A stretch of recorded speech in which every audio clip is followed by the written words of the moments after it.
ಸಮಸ್ತ ನಾಡಿನ ಜನತೆಗೆ ವರಮಹಾಲಕ್ಷ್ಮಿ ಹಬ್ಬದ ಶುಭಾಶಯಗಳು. ಹಿಂದೂ ಸಂಪ್ರದಾಯದಲ್ಲಿ ಪ್ರತಿ ಹಬ್ಬವು ಒಂದು ನಿರ್ದಿಷ್ಟ ಮಾಸದ ನಕ್ಷತ್ರ ಅಥವಾ ತಿಥಿಯೆಂದು ಆಚರಿಸಿದರೆ, ಕೆಲವು ಹಬ್ಬಗಳು ನಿರ್ದಿಷ್ಟ ದಿನಗಳಲ್ಲಿಯೇ ಆಚರಿಸುವ ರೂಢಿಯಲ್ಲಿದೆ. ಶ್ರಾವಣ ಮಾಸದ ನಾಗರ ಪಂಚಮಿ ಹಬ್ಬವಾದ ನಂತರ ಪೌರ್ಣಮಿಗಿಂತ ಮುಂಚೆ ಬರುವ ಶುಕ್ರವಾರದಂದು ವರಮಹಾಲಕ್ಷ್ಮಿ ಹಬ್ಬವನ್ನು ಆಚರಿಸಲಾಗುತ್ತದೆ. ವಿದ್ಯೆಗೆ ಬ್ರಹ್ಮನ ಅರಸಿ ಸರಸ್ವತಿ ಆದಿದೇವತೆಯಾದರೆ, ಸುಖ ಮತ್ತು ಸಂಪತ್ತುಗಳಿಗೆ ವಿಷ್ಣುವಿನ ಪತ್ನಿ ಮಹಾಲಕ್ಷ್ಮಿಯೇ ಅಧಿದೇವತೆ. ಯಾರಿಗೆ ಲಕ್ಷ್ಮಿ ಚೆನ್ನಾಗಿ ಒಲಿದಿರುತ್ತಾಳೋ ಅಂತವರ ಬಾಳು ಹಸನಾಗುತ್ತದೆ ಎಂಬ ನಂಬಿಕೆ ಇರುವುದರಿಂದ ಇಂದಿನ ದಿನಗಳಲ್ಲಿ ಬಹುತೇಕರು ಸರಸ್ವತಿಗಿಂತ ಲಕ್ಷ್ಮಿಯನ್ನು ಒಲಿಸಿಕೊಳ್ಳಲೇ ಬಯಸುತ್ತಿರುವುದು ಆಶ್ಚರ್ಯವಾದರೂ ನಂಬಲೇಬೇಕಾದ ಸತ್ಯವಾಗಿದೆ. ಹಾಗಾಗಿ ಈ ಕಲಿಯುಗದಲ್ಲಿ ಯಾವುದೇ ಜಾತಿಗಳ ತಾರತಮ್ಯವಿಲ್ಲದೆ ಪೂಜಿಸುವ ಏಕೈಕ ದೇವತೆ ಲಕ್ಷ್ಮಿ ಎಂದರೆ ಅತಿಶಯೋಕ್ತಿ ಏನಲ್ಲ. ಪ್ರತಿ ಮನೆಯಲ್ಲೂ ಇಂದು ಹಬ್ಬದ ವಾತಾವರಣ. ಅದೇ ರೀತಿ ತಾವು ಈ ದೃಶ್ಯಗಳಲ್ಲಿ ನೋಡಬಹುದು.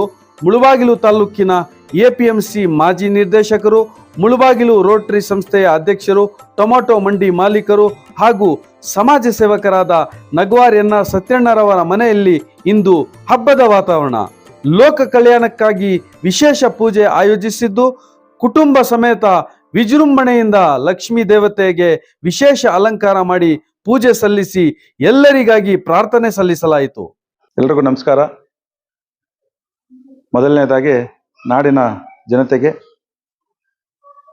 ವರಲಕ್ಷ್ಮಿ ಮಹಾಲಕ್ಷ್ಮಿ ಹಬ್ಬದ ಶುಭಾಶಯಗಳನ್ನು ಕೋರ್ತಾ, ಇವತ್ತೇನಂದ್ರೆ ವಿಶೇಷ ಅಂದ್ರೆ ಶುಕ್ರವಾರ. ಈ ದಿವಸ ಪ್ರತಿಯೊಂದು ಮನೆಯಲ್ಲಿನೂ ವರಲಕ್ಷ್ಮಿ ಮಹಾಲಕ್ಷ್ಮಿ ಹಬ್ಬವನ್ನು ಆಚರಣೆ ಅದ್ದೂರಿಯಾಗಿ ಮಾಡ್ತಾ ಇರ್ತಾರೆ. ಯಾಕಂದ್ರೆ ಅವರ ಕೋರಿಕೆ ಏನೇ ಇರಲಿ ಆ ತಾಯಿ ಹತ್ರ ಹೇಳ್ಕೊಂಡು, ನಮಗೆ ಒಳ್ಳೆ ಆಗಬೇಕು, ನಾವೆಲ್ಲರೂ ಚೆನ್ನಾಗಿರಬೇಕು, ನಮ್ಮ ನಾಡು ಎಲ್ಲರೂ ಚೆನ್ನಾಗಿರ್ಬೇಕು, ನಮ್ಮ ದೇಶ ಇರಬೇಕು, ನಾವಾಗಲಿ ವಿದೇಶದಲ್ಲಿರಲಿ ಎಲ್ಲನೇ ಇರಲಿ, ನಮ್ಮ ಭಾರತೀಯರು ಎಲ್ಲರೂ ಚೆನ್ನಾಗಿರ್ಬೇಕು ಅಂತೇಳಿ ಈ ಪೂಜೆಯನ್ನ ಮಾಡ್ತಾರೆ. ನಿಮ್ಗೆ ಗೊತ್ತಾದಂಗೆ 3 ದಿವಸದಿಂದ ಮುಳಬಾಲಲ್ಲಿ ನೋಡಿದ್ದೀರಾ, ಫುಲ್ಲು ಟ್ರಾಫಿಕ್ ಜಾಮ್. ಅಷ್ಟು ಜನರು ಬಂದು ಪರ್ಚೇಸ್ ಮಾಡಿ ಹೂವು, ಹಣ್ಣು ಮತ್ತು ಎಲ್ಲ ಪರ್ಚೇಸ್ ಮಾಡಿ ಅವರ ಮನೆಯಲ್ಲಿ ಅವರ ಇದರಲ್ಲಿ ಒಳ್ಳೆಯ ಒಂದು ಪೂಜೆ ಕಾರ್ಯಕ್ರಮ ಇಟ್ಕೊಂಡಿದ್ದಾರೆ. ಅದೇ ರೀತಿ ಎಲ್ರಿಗೂ, ನಮ್ಮ ನಾಡಿನ ಜನತೆಗೂ ಮತ್ತು ಎಲ್ಲ ದೇಶ ವಿದೇಶದಲ್ಲಿರುವ ನಮ್ಮ ಎಲ್ಲ ಭಾರತೀಯರಿಗೂ ಆ ತಾಯಿಯ ಆಶೀರ್ವಾದ ಇರಬೇಕು, ಎಲ್ಲರೂ ಚೆನ್ನಾಗಿರ್ಬೇಕು ಅಂತೇಳಿ ಈ ಹಬ್ಬನ ಆಚರಣೆ ಮಾಡ್ತಾ ಇರ್ತಾರೆ. ಪ್ರತಿಯೊಂದು ವರ್ಷವೂ ನಾವು ಇದೇ ಥರ ಹಬ್ಬನ ಆಚರಣೆ ಮಾಡ್ತಾ ಇರ್ತೀವಿ.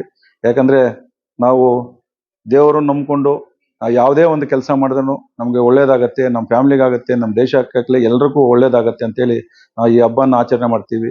ಅದೇ ರೀತಿ ಆ ತಾಯಿಯ ಕೃಪೆಯಿಂದ ಎಲ್ಲರೂ ಚೆನ್ನಾಗಿರಬೇಕು, ಒಳ್ಳೆ ಮಳೆ ಬೀಳಬೇಕು, ಒಳ್ಳೆ ಬೆಳೆ ಆಗಬೇಕು, ರೈತರಿಗೆ ಒಳ್ಳೆ ರೇಟ್ ಸಿಕ್ಕಬೇಕು, ರೈತರು ಚೆನ್ನಾಗಿರ್ಬೇಕು, ನಾವೆಲ್ಲರೂ ಚೆನ್ನಾಗಿರ್ತೀವಿ. ಇವತ್ತು ನಾವು ಈ ಹಬ್ಬವನ್ನು ಇಷ್ಟು ಎಲ್ಲರೂ ಚೆನ್ನಾಗಿರ್ಬೇಕು ಅಂತ ಈ ಹಬ್ಬನ ಆಚರಣೆ ಮಾಡ್ತಾ ಇದ್ದೀವಿ. ನಾಡಿನ ಜನತೆ ಎಲ್ಲರೂ ಚೆನ್ನಾಗಿರ್ಬೇಕು ಅಂತೇಳಿ ನಾವು ಈ ಹಬ್ಬನ ಅದ್ದೂರಿಯಾಗಿ ಮಾಡ್ತಾ ಇದ್ದೀವಿ. ಎಲ್ಲ ನಮ್ಮ ತಾಲೂಕಿನಲ್ಲಿ ನೋಡಿದ್ರು ಎಲ್ಲ ಕಡೆದೂ ವರಲಕ್ಷ್ಮಿ ಹಬ್ಬವನ್ನು ಅದ್ದೂರಿಯಾಗಿ ಮಾಡ್ತಾ ಇದ್ದಾರೆ. ಮನೆಯಲ್ಲಿ ಎಲ್ಲರ ಮನೆಯಲ್ಲಿನೂ ಇದೇ ಥರ ಪೂಜೆ ಮಾಡ್ತಾ ಇದ್ದಾರೆ. ಆ ದೇವರು, ಆ ಮಹಾಲಕ್ಷ್ಮಿ ಅವರ ಆಶೀರ್ವಾದ ಎಲ್ಲರ ಮೇಲೆ ಇರಲಿ ಅಂತೇಳಿ ಈ ಪೂಜೆಯನ್ನು ಮಾಡ್ತಾ ಇದ್ದೀವಿ. ಎಲ್ರಿಗೂ ನಮಸ್ಕಾರ. ನಾವು ಸುಮಾರು ಇಲ್ಲಿ 10 ವರ್ಷದಿಂದ ಮಾಡ್ತಾ ಇದ್ದೀವಿ ಮನೆಯಲ್ಲಿ. ಅದಕ್ಕೆ ಮುಂಚೆ ಊರಲ್ಲಿ ಮಾಡ್ತಾ ಇದ್ವು, ಇಲ್ಲಿ ಮಾಡ್ತಾ ಇದ್ದೀವಿ. ಕೋರಿಕೆ ಅಂತಿಲ್ಲ, ಎಲ್ಲರೂ ಚೆನ್ನಾಗಿರ್ಬೇಕು, ಒಳ್ಳೆ ಮಳೆ ಬೀಳ್ಬೇಕು, ನಾಡಿನ ಜನತೆ ಎಲ್ಲರೂ ಚೆನ್ನಾಗಿರ್ಬೇಕು ಅಂತೇಳಿ ನಾವು ಎಲ್ಲರೂ ಚೆನ್ನಾಗಿರ್ಬೇಕು ಅಂತ ನಾವು ಇದು ಮಾಡೋದು. ಮುಖ್ಯವಾಗಿ ರೈತರು ಒಂದು ಯಾವುದೇ ಒಂದು ಪ್ರಾಬ್ಲಮ್ ಅಂದಾಗ ತಾಯಿ ನೋಡ್ಕೋಬೇಕು, ಒಳ್ಳೆ ಮಳೆ ಬೀಳ್ಬೇಕು, ಒಳ್ಳೆ ರೇಟ್ ಬೀಳ್ಬೇಕು, ರೈತರು ಚೆನ್ನಾಗಿರ್ಬೇಕು ಅಂತೇಳಿ ನಾನು ವಿಶೇಷವಾಗಿ ಮನೆಯಲ್ಲಿ ಪೂಜೆ ಮಾಡಿಸ್ತೀನಿ. ಎಲ್ಲರೂ ಚೆನ್ನಾಗಿರ್ಬೇಕು ಅಂತ ನಾನು ಪೂಜೆ ಮಾಡಿಸ್ತೀನಿ. ನಾಡಿನ ಜನರು ಎಲ್ಲರೂ ಚೆನ್ನಾಗಿರ್ಬೇಕು ಅಂತ ನಮ್ಮ ಮನೆಯಲ್ಲಿ ನಾನು ಪೂಜೆ ಮಾಡಿಸಿ, ಎಲ್ಲರೂ ನಮ್ಮ ಅದೇ ಪಕ್ಕದಲ್ಲಿರೋ ಎಲ್ಲ ಹೆಣ್ಮಕ್ಳನ್ನ ಕರೆಸಿ ಅರ್ಶಿನ ಕುಂಕುಮ ಕೊಟ್ಟು, ನಮ್ಮ ಮನೆಯವರೆಲ್ಲರೂ ಕೊಟ್ಟು ಅವ್ರಿಗೆ ಆಶೀರ್ವಾದ, ಎಲ್ಲರೂ ಚೆನ್ನಾಗಿರ್ಬೇಕಂತ ಆಶೀರ್ವಾದ ಮಾಡಿ ಎಲ್ಲ ಮಾಡ್ತಾ ಇದ್ದೀವಿ. ಅದೇ ರೀತಿ ನಾವು ಎಲ್ಲರೂ ಒಂದು ವರ್ಷನೂ ನಮ್ಮ ಮನೆಯಲ್ಲಿ ನಾವು ಆದಷ್ಟು ನಮ್ಮ ದೇವರ ಭಕ್ತಿಯಿಂದ ಪೂಜೆ ಮಾಡಬೇಕು, ಎಲ್ಲರೂ ಮಾಡಬೇಕು.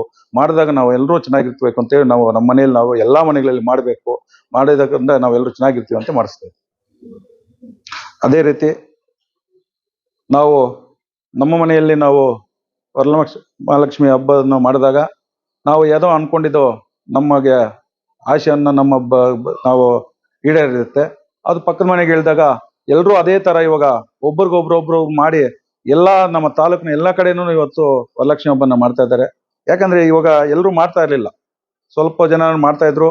ಅದನ್ನ ಒಬ್ಬ ನೋಡಿ ಇವಾಗ ಎಲ್ಲರೂ ಮಾಡ್ತಾರೆ. ಯಾಕಂದ್ರೆ ಮಾಡಿದ್ರೆ ಒಳ್ಳೇದು, ನಮ್ಗೆ ಒಳ್ಳೆಯ ಒಂದು ಆರೋಗ್ಯ ಇರ್ಬೋದು. ಎಲ್ರು ಆರೋಗ್ಯ ಆಗ್ಲಿ, ಯಾವುದೇ ಒಂದು ಪ್ರಾಬ್ಲಮ್ ಆಗ್ದಿರಾ, ಒಂದು ಎಜುಕೇಶನ್ ಆಗ್ಲಿ, ಮಕ್ಕಳು ಎಜುಕೇಶನ್ ಆಗ್ಲಿ, ಎಲ್ಲದಕ್ಕೂ ಆ ತಾಯಿಯ ಒಂದು ಕೃಪೆ ಇರುತ್ತೆ ಅಂತೇಳಿ ಎಲ್ಲರೂ ಇದೇ ತರ ಪೂಜೆ ಮಾಡೋದು ಇವಾಗ ಎಲ್ಲ. ನೀವು ನೋಡ್ತಾ ಇದ್ದೀರಿ 10 ವರ್ಷಕ್ಕೂ 5 ವರ್ಷಕ್ಕೂ 20 ವರ್ಷಕ್ಕೂ ಎಷ್ಟು ಇದು ಇಂಪ್ರೂವ್ಮೆಂಟ್ ಆಗಿದೆ ಅಂದ್ರೆ, ಎಷ್ಟು ಲೋಡ್ ಬಂದ್ರೂ ಅನ್ನೋ ಅರ್ಕತ್ತ ಇದು ಹೂವು ಎಲ್ಲಿ ಏನ್ ಬಂದ್ರೂ ಅಲ್ಲಿ ಖಾಲಿ ಆಗ್ತಾ ಇದೆ. ಅಂದ್ರೆ ಎಷ್ಟು ಒಂದು ಭಕ್ತಿಯಿಂದ ಎಷ್ಟು ಜನ ಬಂದು 3 ದಿವಸದಿಂದ ಪರ್ಚೇಸ್ ಮಾಡಿ ಆ ದೇವರ ಪೂಜೆ ಮಾಡಕ್ಕೆ ಎಷ್ಟು ಇದ್ರಾಗ ಬಂದಿದ್ದಾರೆ ಅಂದ್ರೆ ಅವಾಗ ಗೊತ್ತಾಗತ್ತೆ.